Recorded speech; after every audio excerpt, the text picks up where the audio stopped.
Mungkin dengan adanya podcast ini bisa menambah ya kan nuansa baru ke teman-teman bahwa berserikat itu penting.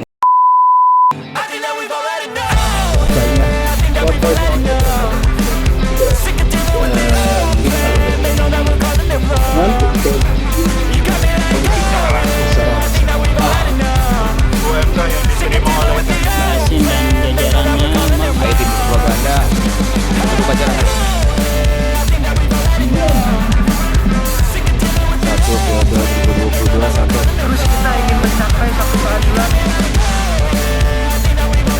Hidup dulu, salam sejahtera bagi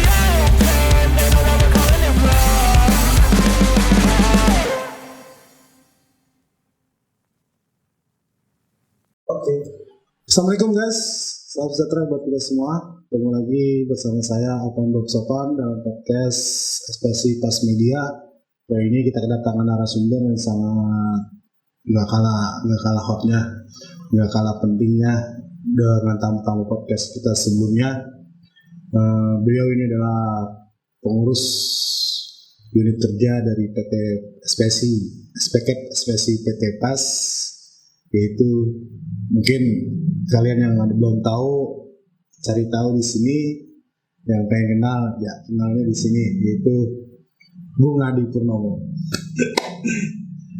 Assalamualaikum. Waalaikumsalam. Gimana kabarnya? Alhamdulillah baik. Iya kan. Kayaknya cerah kayaknya. Saya ngeliat Ibu Mo kayaknya jadi lebih cerah. Ya.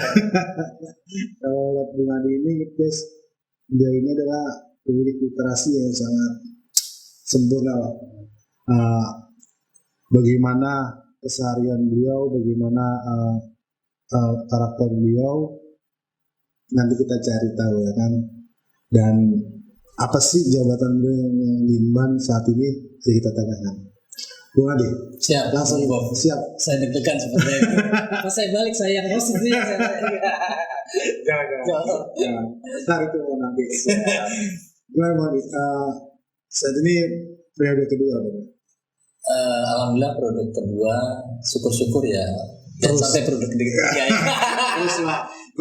Ini jangan konteksnya jangan dibahas yang lain ya. Iya, kan nggak perlu amandemen undang-undang untuk 3 periode sama. Kadang-kadang suka nyuri-nyuri juga. Itu membuat Untuk saat ini masih tetap jabatan yang sama atau berbeda atau punya bidang tambahan bidang lainnya atau bagaimana? Ya, sebelumnya saya ucapkan Bismillahirrahmanirrahim. Assalamualaikum warahmatullahi wabarakatuh. Dan rekan-rekan apa sih nama pas SPSI ya? Media SPSI yang dipandu oleh Bu Bob yang luar biasa ya kan, yang sudah terkenal ya. Ada, jadi pengen malu. Saya mungkin kalau bicara organisasi agak mungkin kurang mumpuni lah, karena saya bahasanya masuk ke pengurusan juga belum lama, jadi bahasa kalau anak sekarang tuh baru orang kemarin Bung Bob ya kan gitu. Selalu merendah. Ya memang secara ukuran memang. Ya jadi alhamdulillah saat ini masih diamanatkan untuk menjadi sekretaris yang harus lemah gemulai ya kan, harus luas ya kan, harus feminim sebenarnya. Cuma nggak pakai rok doang. Nggak pakai rok doang. Pakai rok lebih serem sebenarnya. Oke, Bang Adi kan sekjen gitu. Ya kalau ibaratnya sebuah organisasi itu ya yang terkenal itu nggak yang lebih terkenal gitu kan, yang bukan maksudnya menginginkan atau meremehkan yang lain. Di sebuah organisasi atau partai politik atau apa lebih terkenal itu adalah ketua umum dan sekjen. Nah, dari Bang Adi ini lebih terkenalnya ya sekjennya ya Bung Adi. Makanya kita panggil dia sekjen, sekretaris jenderal kan, karena beliau selalu mendelegasikan semua keinginan anggota atau pengurus PUK dimasukkan ke surat menyurat seperti itu apa bahasanya kan. Nah kita di sini kita akan bahas selain tugas-tugas beliau juga, kita akan bahas adalah faktor-faktor dan penghambat apa sih ya kan yang ada di organisasi kita ini. Ya selama ini kan Bang Adi udah jalan 4 tahun ini, 5 tahun dah ya kan berjalan dan baru terpilih kembali. Pasti kan Anda melihat nih faktor-faktor apa yang menghambat kemajuan organisasi gitu. bisa dijelaskan mungkin kepada teman-teman kita semuanya. Oke, Bung Bob, mungkin kalau secara umum tantangan dari serikat pekerja pada umumnya pasti mempunyai tantangan tersendiri, baik dari regulasi yang mungkin mendegradasi daripada kesejahteraan atau hak-hak, bahkan nggak sampai hak itu bisa juga mempengaruhi daripada perjuangan di tingkat perusahaan. Lebih-lebih daripada juga perusahaan yang punya karakter itu juga bisa mempunyai tantangan tersendiri, Bung Bob. Jadi kita bahasa orang sekarang itu ya kita bermitra tapi dengan pola yang harus lebih ekstra gitu kan. Kadang-kadang ya namanya dinamika ya kan, dinamika regulasi, dinamika perusahaan ya kan, kepentingan pekerja kadang-kadang dianggap masih saling bertentangan. Padahal satu kesatuan sebagai mitra ya sebenarnya jalan bergandengan bersama, ya kan. Bisa istilahnya perusahaan maju dan harapan kita ya pekerja juga sejahtera dengan tantangan yang sekarang gitu. Pastinya yang 3 tahun kebelakang ini menurut kami di tingkat pengurus pastinya udah sangat lebih ekstra lah untuk pengurusnya itu untuk berimprovisasi, berargumentasi dan lain-lain dengan aturan-aturan yang ada Bung Bob gitu kan. Jadi ya lumayan lah kalau Bung Bob untuk saat itu ya kan. Karena kan kita ada statement dari perusahaan atau pengusaha misalkan ya dahulukan hubungan industrial yang manis, karena kan hanya retorika biasa gitu kan. Mereka berucap seperti itu tapi aplikasi atau implementasi di lapangan ya seperti itu gitu kan. Kita juga harus kadang-kadang narik urat juga, ada syarat, tapi kita juga kadang-kadang mengendorkan juga gitu kan. Nah kan ada faktor eksternal dan internal. Faktor eksternalnya nih penghambatnya apa sih buat kita gitu.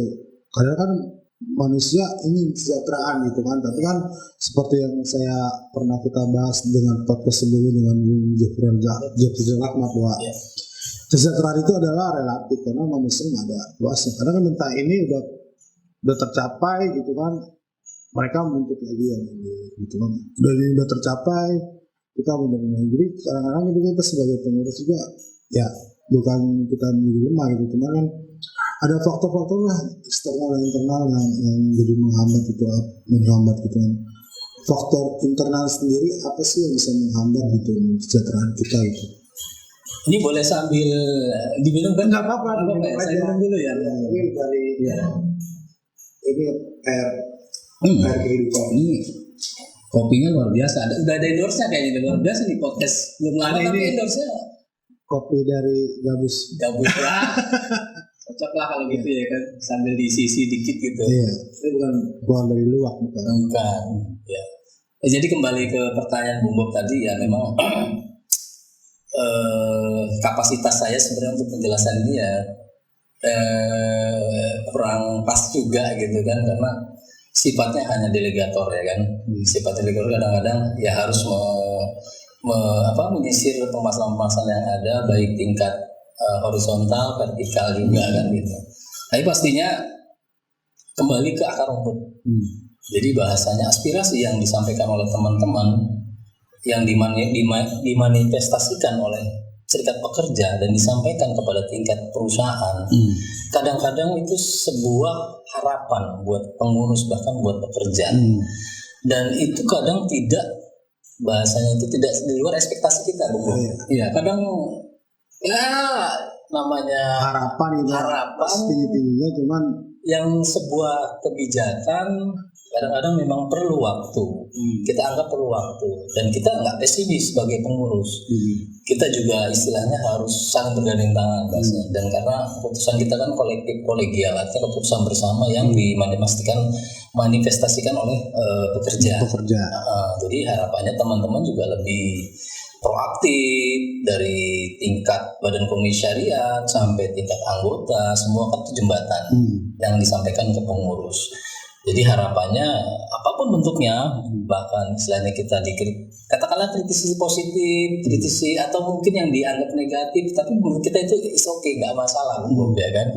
Karena menurut kita perlu yang seperti itu gitu. Jadi faktor internalnya adalah terkadang anggota selalu menuntut cuma tanpa bisa memberikan ibaratnya masukan atau saran atau kritik pun ya. Kadang mereka menyampaikan kritik pun nggak pada tempatnya atau dengan penyampaiannya sangat kurang baik, atau setelah kata kemarin Bung Joy bilang kurang beradab gitu kan. Nah jadi yang kita inginkan adalah faktor internal itu adalah ya memang sih kita perwakilan dari mereka gitu kan. Terkadang mereka juga beranggapan gua kan udah pilih lu ya kan, dan kita udah bayar selalu yang itu gitu. Jadi faktor itu emang sangat penting atau bagaimana gitu Bung Adi? Karena pertanyaan boleh sambil ngerokok? Nggak apa-apa. Karena kita ahli hisab. Ahli hisab juga ya kan? Kalau nunggu hilangnya kan nunggu hilang nanti pas Ramadan atau apa ya kan? Kita ahli hisab nggak apa-apa. Jadi ya kalau dari pengurus pastinya apapun itu kita terima dengan baik. Gitu. Jadi apapun bentuknya kita terima dengan baik. Teman-teman sudah melakukan kewajibannya. Cuma di kita kan punya konsep ibaratnya pengurus itu memang dituntut untuk mempunyai 3 fungsi. Apa tuh? Pembelaan, perlindungan, pembelaan dan meningkatkan kesejahteraan. Kadang poin ini tafsirannya bisa beda-beda. Kadang yang dimaksud kesejahteraan pun yang tadi bilang relatif, pembelaan yang harusnya bahasanya menang atau kalah, ya kan? Perlindungan yang sifatnya tadi mungkin di bidang masing-masing pendidikan, pengayoman, bahkan istilahnya keikutsertaan daripada teman-teman untuk istilahnya minim-minim itu sayang sama organisasi, atau dia ikut serta dalam kegiatan-kegiatan atau dalam istilahnya ruang-ruang yang kita buka lah dari forum-forum yang ada. Harapan kita seperti itu. Jadi informasi-informasi yang sampai ke mereka itu bisa satu kesatuan, nggak ada istilahnya kalau plus minus kan itu bisa menimbulkan efek juga gitu kan. Harapannya bisa jadi jembatan yang sama-sama bisa sesuai dari apa yang kita sampaikan. Bahkan sebaliknya aspirasi daripada teman-teman itu juga bisa kita sampaikan ke perusahaan juga dengan baik juga. Tapi dengan catatannya, lagi-lagi buat mungkin kita semua ya kan perlu waktu, karena perlu proses. Jadi sebetulnya pengurus kita juga nggak tinggal diam dengan keluhan-keluhan kita, dengan ibaratnya apa yang kita utarakan, suara-suara kita. Sebenarnya mereka menampung, cuman kan kita punya aturan main, kita tata cara gitu, ibaratnya strategi lah yang harus kita jalankan biar goal-goal kita tercapai gitu, tujuan kita tercapai kan. Seperti Bung Ali tadi bilang kan, ada 3 unsur yang harus dijalankan. 3 pokok yang tugas dari pengurus adalah 1 pembelaan, perlindungan, pembelaan dan kesejahteraan. Nah terkadang kan tadi Bung Adi bilang mereka salah tafsir dengan masalah perlindungan itu seperti apa, pembelaan itu seperti apa, kesejahteraan itu seperti apa. Jadi terkadang yaitu faktor internalnya adalah mereka salah tafsir ya. Kita juga nggak bisa menyalahkan mereka juga. Betul. Mungkin kekurangan kita juga kurang bisa menyampaikan. Jadi harus ada sinergi berarti harus ada sinergi antara pengurus, badan komisariat dan keanggota. Berarti ada rantai yang terputus nih berarti. Nah faktor eksternalnya kan kita tahu sendiri lah sekarang. Regulasi yang berpihak pada serikat buruh di Indonesia ya kan, dengan apalagi 3 tahun ini kita mengalami pandemi ya kan. Jadi ya enggak-enggaknya pengusaha punya senjata lah untuk menangkan ini kita lagi begini loh, produksi kita lagi begini gitu kan. Nah faktor eksternal itu ada cara khususnya sih sebetulnya dari pengurus itu. Ini faktor internal ini kan regulasinya sangat begini, berarti ada trik-trik khusus atau ini khusus dong buat ibaratnya kemajuan di faktor eksternal ini gitu, regulasi ini. Pastinya untuk pengurus, Bung Bob, pengurus itu menginventarisir daripada masalah-masalah internal maupun yang sifatnya tantangan dari regulasi yang ada yang sekarang di semuanya itu kalau kita anggap mendegradasi lah, nggak berpihak kepada kaum buruh untuk saat ini ya kan. Yang pertama yang kami sampaikan adalah ya sekali lagi akar rumput harus diperkuat. Akar rumput. Kedua, mungkin sekarang ini istilahnya perlu juga keterlibatan daripada kepengurusan atau istilahnya aspirasi itu sampai kepada tingkat-tingkat pemerintahan.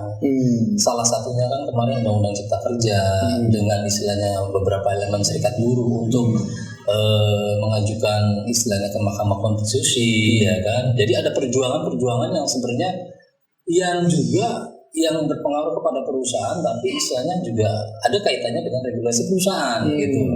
Nah di sini kan perlu waktu. Teman-teman juga perlu harus istilahnya aware ya kan, harus juga waspada, jangan istilahnya dalam kondisi seolah-olah tenang aja nih, it's okay, nggak ada masalah, ada pengurus, artinya semua akan pentas. Padahal istilahnya kita harus terus melihat kondisi yang dinamis ini gitu.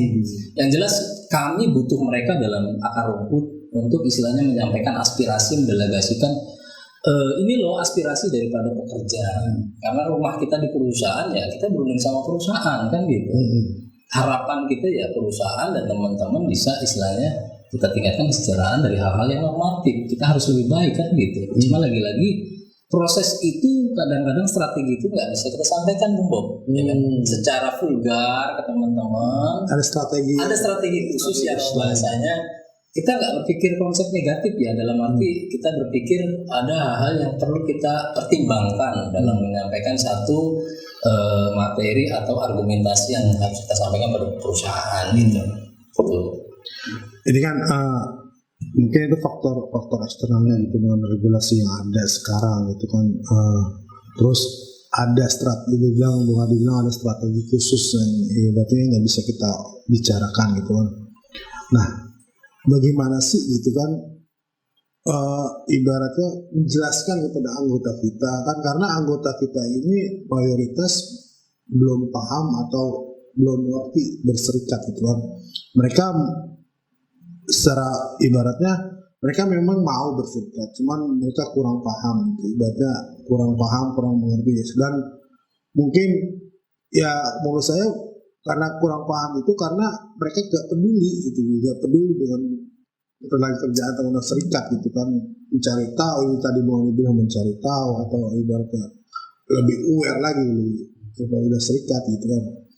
Nah cara dari PUKI sendiri bagaimana untuk bisa mengatasi masalah tersebut gitu kan? Mungkin dengan adanya podcast ini bisa menambah ya kan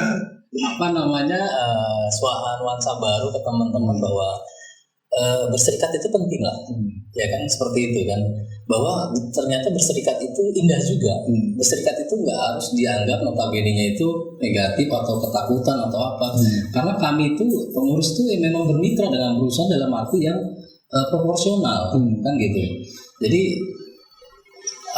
teman-teman juga istilahnya di bawah itu perlu meyakinkan dirinya bahwa kita butuh berserikat. Lebih-lebih dijamin dengan undang-undang Bung Bob ya. Di Undang-Undang 21 tahun 2000 dan Undang Pasal 28 Undang-Undang 45 berserikat dan sebenarnya kita itu nyaman. Sebenarnya berserikat itu penting. Itu dasar bahwasanya untuk mencapai suatu tujuan kita harus punya istilahnya tahapan-tahapan. Salah satunya dengan berserikat gitu. Jadi mungkin mindset yang lama dengan berserikat itu ketakutan, dianggap provokatif atau yang lain, menurut saya itu udah yang lampau. Kalau sekarang ini udah lebih kita saling berbagi informasi dengan atau melihat belajar bareng-bareng lah, katakanlah Bob seperti itu ya kan. Jadi nggak perlu ada ketakutan di situ pertama ya kan. Yang kedua istilahnya bisa masuk terjun di dalamnya. Kadang-kadang kalau kita ngeliat duduk di pantai kan itu kelihatannya indah. Ya kan? Tapi kalau kita udah nyelam di lautan, ya kan itu ada ikan hiu, ikan paus atau yang menyeramkan, tapi di dalamnya juga ada mutiara, Bang Bob. Seperti itulah kira-kira ya kan. Jadi cintailah organisasimu dan istilahnya karena di dalamnya itu pasti banyak pembelajaran. Karena kita bukan hanya bekerja. Kalau hewan kan, mohon maaf ya, hewan aja istilahnya dia hanya cari makan selesai sudah. Kalau kita manusia dia kasih pikiran kan untuk bekerja, belajar dan suka-suka memberi manfaat kepada orang lain, walaupun dengan berserikat atau dengan menjadi anggota serikat seperti itu. Oh, ada quote yang saya ingat, untuk apa bekerja lalu mati kan gitu. Ya. Apa gitu, karena ya hewan pun seperti itu gitu. Kalau kita kan ibaratnya adalah untuk menambah lagi, apalagi tantangan sekarang ini lebih ini lagi, lebih sulit lagi kan itu. Itu kan tadi Bung Adi bilang kan ada bahwa itu sedang udah aman dan nyaman gitu. Nah mungkin mereka berpikir ada zona nyaman juga tidak berserikat kan gitu. Dengan ada iming-iming khusus, ada apa gitu. Oke lah, itu ibaratnya faktor eksternal dan internal yang terjadi. Nah sekarang kita tugas Bung Adi nih. Sekarang kan kepengurusan itu lebih gemuk, ibaratnya lebih banyak. Kemarin kan 13, sekarang 15 orang gitu kan. Untuk mengakomodir gitu keinginan pengurus kan berbeda-beda gitu kan. Berbeda. Tapi kan kita dengan musyawarah atau mufakat itu. Nah, mengimplementasikannya ke surat menyurat itu serumit juga, jimatnya sih. Kalau dulu kan 13 lah, udah mungkin begini aja kelar gitu. Kalau itu kan 15 itu berarti kepalanya kan lebih banyak gitu, pola pikirnya kan beda-beda gitu. Keinginan pengurus kan berbeda-beda, berarti kan lebih jimat, enggak gitu apa sama aja gitu, yang penting gitu. Bung Adi gimana? Kalau secara administrasinya mungkin sama ya, perlakuannya sama ya kan, cuma secara perluasan cakupan daripada bagian masing-masing yang aspirasinya perlu disampaikan lebih banyak lagi otomatis dong ya kan. Otomatis juga harus punya istilahnya bahan-bahan khusus untuk istilahnya kita sampaikan perusahaan. Karena dengan cakupan yang luas itu, dengan kepengurusan yang 13 itu, mungkin dengan karyawan yang 4.000 lebih lah, jadi persentasenya agak jauh kalau 1 berbanding berapa gitu kan. Jadi memang perlu istilahnya diupayakan untuk penambahan daripada kepengurusan gitu. Jadi mudah-mudahan dari juga bidang-bidang yang belum tersentuh atau istilahnya katakanlah target kepengurusan itu goalnya pasti ada kan, dari program kerja ya kan, dari manifestasi aspirasi teman-teman di bawah, itu harapannya juga bisa tersampaikan lebih nggak lompat pagar bahasanya, nggak terlalu jauh lah ke tangan pengurus yang di luar bagian tersebut. Jadi harapannya di satu bagian itu ada pengurus ya kan, itu bisa lebih cepat kita bisa menyerap aspirasinya gitu. Mungkin secara teknisnya untuk ke tingkat ke perusahaan ya memang ada banyak perluasan, pastinya perusahaan juga melihat bahwa ini banyak juga, mungkin ya itu juga membantu perusahaan juga bahwasanya banyak juga istilahnya kendala-kendala aspirasi yang secara sadar dan tidak sadar juga mereka tahu sebenarnya. Nah ini tugas kita mengingatkan sebenarnya banyak PR kita sendiri. Nah, menangkap lagi ke tugasnya Bung Adi gitu kan. Ya Bung Adi kan bisa boleh kita jadi abu doang kayak jadi abu doang yang dia dianggur itu tidak agar. Jadi Bung Adi kan ibaratnya sekretaris, tugasnya kan surat menyurat gitu kan. Berarti kan kadang-kadang kan ketua Bung Adi bikin surat ini dong, itu kan secara verbal tulisan kan harus disaring dulu, kata-katanya bagus bagaimana nih. Itu punya kiat-kiat khususnya sih, itu apa Bung Adi buka kamus dulu atau cari-cari di googling dulu ini kata-katanya enak dimurat bagaimana gitu. Udah apa emang udah basicnya udah ada dulu sebelumnya gitu jadi sekretaris, atau emang secara ilmu gitu, secara ini pengetahuan itu seperti apa gitu. Karena kalau omongan kan Bu Adi bikin surat ini buat unjuk rasa di sini atau bikin permintaan ini. Nah, implementasi ke surat menyuratnya itu seperti apa gitu? Ada kritik khusus atau cara-cara khusus nggak sih sebetulnya gitu kan? Terus saya penasaran ini, kata-katanya tuh udah lulus gitu, tadi udah lulus kan, literasinya bagus gitu kan, ketika surat menyurat gitu. Ya, apa pakai mesin tik kan? Itu bagaimana? Ya mungkin karena kebetulan saya mungkin dulu belajar nari kali ya. Enggak. Jadi semua itu otodidak. Jadi saya nggak punya basic khusus dan juga banyak belajar, banyak mendengar dari teman-teman. Jadi buat rekan-rekan sebenarnya tinggal istilahnya kesempatan itu luas dan punya kemauan untuk istilahnya kita belajar, mendengarkan, kita saling berbagi, ya insya Allah kita saling mengisi lah. Untuk ya saya pribadi sebagai diamanahkan sebagai sekretaris, ini tantangan khusus sebenarnya, Bung Bob ya kan, karena posisi saya bisa katakan istilah film-film terciduk sebenarnya gitu kan. Tapi dalam perjalanannya ketua, rekan-rekan pengurus yang lain memberikan semangat dan kita ada kemauan untuk belajar. Saya kira itu memotivasi kita sendiri dan pengurus yang lain tuh istilahnya juga sama-sama saling istilahnya mengisi lah. Karena pastinya plus minus itu ada, kita akui lah. Cuma di situ karena keputusan daripada pengurusan itu kolektif kolegial, artinya keputusan bersama yang harus dimusyawarahkan. Kita harus benar-benar istilahnya memberikan istilahnya penyampaian ketika perusahaan itu benar-benar pesan kita itu nyampe. Karena kalau udah masuk ring 1 nih Bung Bob ya, pengurus itu kan ada ring 1, ring 2, ring 3. Iya. Kalau pengurus kan ring 1 nih, kan mungkin kalau bakor ring 2 yang masih bahasanya silakanlah berekspresi bebas lah kan gitu. Tapi kalau udah ring 1 ini harus benar-benar kita bukan mengurangi mungkin karakter istilahnya perjuangan ya, tapi kita harus bisa melihat momen dan situasi perjuangan itu sendiri dan kita harus mengolahnya seperti apa gitu. Itu mungkin saya bilang kan tadi saya orang baru kemarin sebenarnya gitu kan.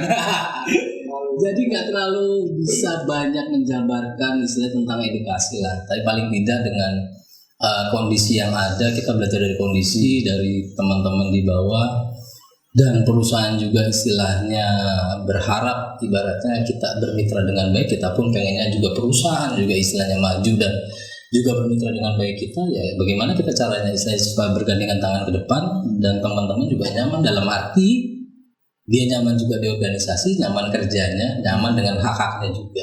Kira-kira seperti itu, Bu. Ya kan, ya tugas Bung Adi kan ibaratnya sebagai sekretaris adalah garda terdepan sebelum manajemen bertemu dengan pengurus, berarti kan ketemu dulu sama Bung Adi kan gitu. Karena kan ada nggak momen-momen yang gitu atau momen tantangan yang ketemu manajemen dulu, wah ini apa lagi ini Adi, ini surat apa lagi nih, minta apa lagi sih ya gitu. Ada tantangan khususnya sih sebetulnya. Ya kalau serikat pekerja nggak minta berarti semuanya udah selesai kan, kita nggak perlu minta ya kan gitu. Udah damai, sejahtera, nyaman gitu. Ya perusahaan harus terbiasa seperti itu juga, dan kita juga harus terbiasa untuk istilahnya menyampaikan aspirasi. Memang itu tugas kita gitu. Jadi bukan karena kelebihan pengurus sebenarnya ya kan, juga karena memang aspirasi teman-teman yang harus kita sampaikan. Karena kan dinamis tuh ya kan, pasti persoalan itu ada ya kan, sewaktu-waktu, dan saya pribadi harus menyampaikan surat sewaktu-waktu juga. Secara pribadi mungkin kalau dari istilahnya waktu atau apa ya tak terduga ya bisa aja kita sampaikan surat, terus kita minta diparkir dan lain-lain, karena dalam situasi tertentu memang kadang-kadang harus diambil satu kebijakan oleh perusahaan yang harus dirundingkan oleh kita dengan adanya bipartit itu. Ya ada harapan sebagai closing tutup, ada harapan sih buat anggota, buat ibaratnya khusus anggota kita gitu, untuk kemajuan organisasi itu harus apa sih gitu kan? Mungkin ada harapan khusus nggak dari Bung Adi gitu? Mungkin kalau dari kami organisasi mengharapkan kepada akar rumput lah, akar rumput untuk tetap istilahnya solid, komunikatif, reaktif untuk istilahnya menyampaikan pendapat, masukan, saran dan lain-lain ya kan gitu.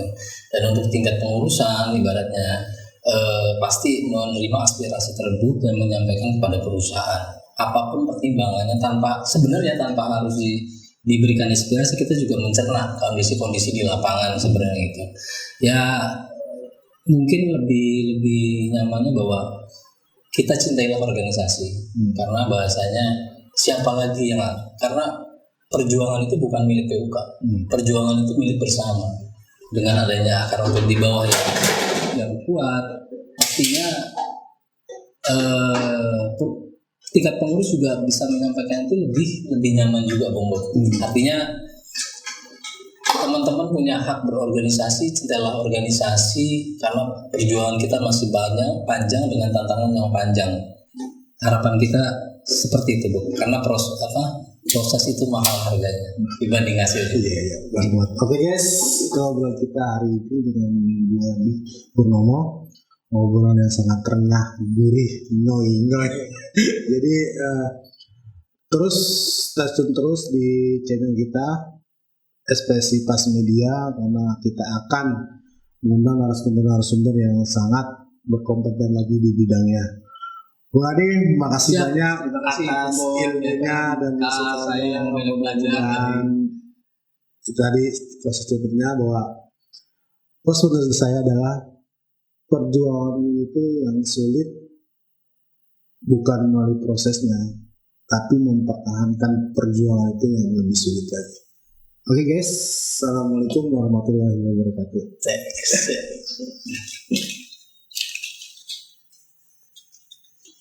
Udah.